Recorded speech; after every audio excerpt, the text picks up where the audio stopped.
popped up. So where's our temp gauge now? To like almost 210 now, what it says. Okay. I feel like that's an accurate, but maybe not. Let's gonna plug our blower back in. Yeah. See if we can feel any heat coming out.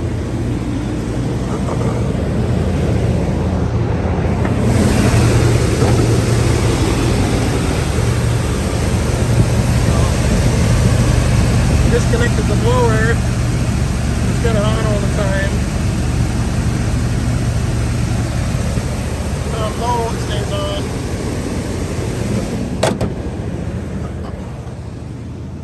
Yeah, need some wiper work right there for sure.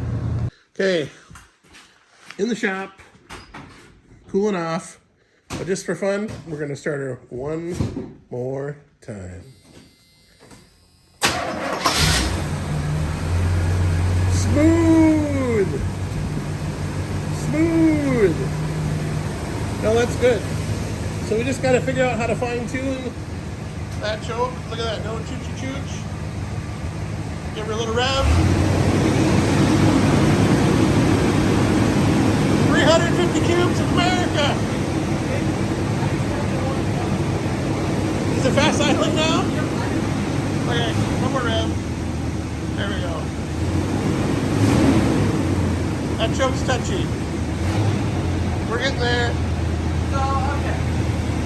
You can tell the choke's touchy. Okay, quick rev.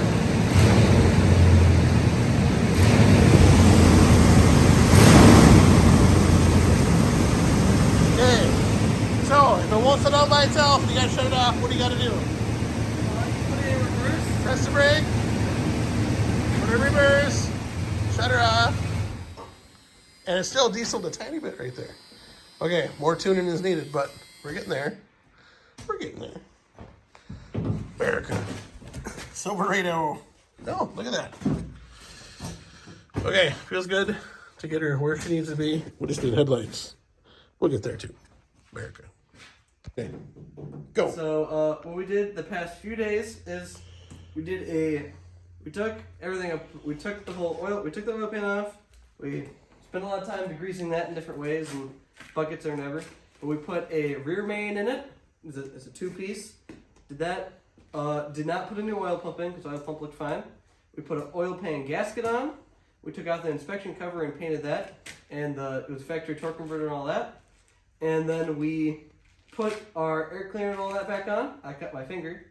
And then we... Yeah, we'll say there's been a few rags here and there. We have to dispose of. It bled a lot. It bled a lot. And then we backed her out of here. We took it for a lap or two. Did that. The radio works. The horn works. The headlights work if you put a wire to the back of them. Put a Milwaukee 12 volt to it. So we gotta play with the headlights a little bit. And it stops and goes. It shifts. And yeah. And now it's a little muddy because it's a little wet outside. So next we can move on to transmission. We'll pull the pan off, flush the fluid, filter, we got all that. Rear diff.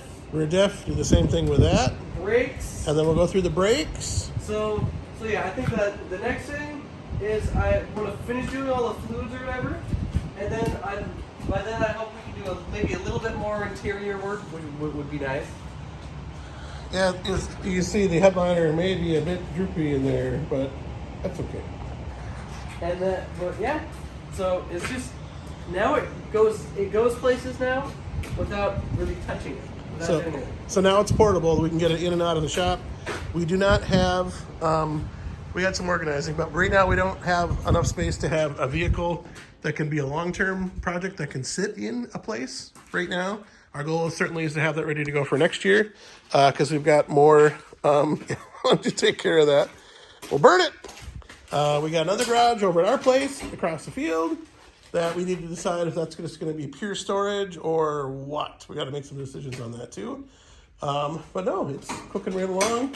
We got some heat going. We got stuff we got to pick up. Start picking up some of the tools. So what can the viewers assume in the next video? What are they going to see? So next, we'll probably do rear diff and transmission. Rear diff and transmission.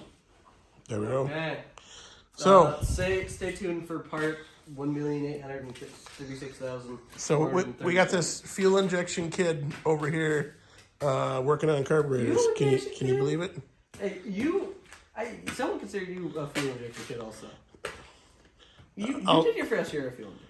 I'm not saying I did, but I grew up with carburetors. So here he is, the wily veteran that's not that old, but getting there. Okay. You ain't even 50 yet. Never forget what that sign says.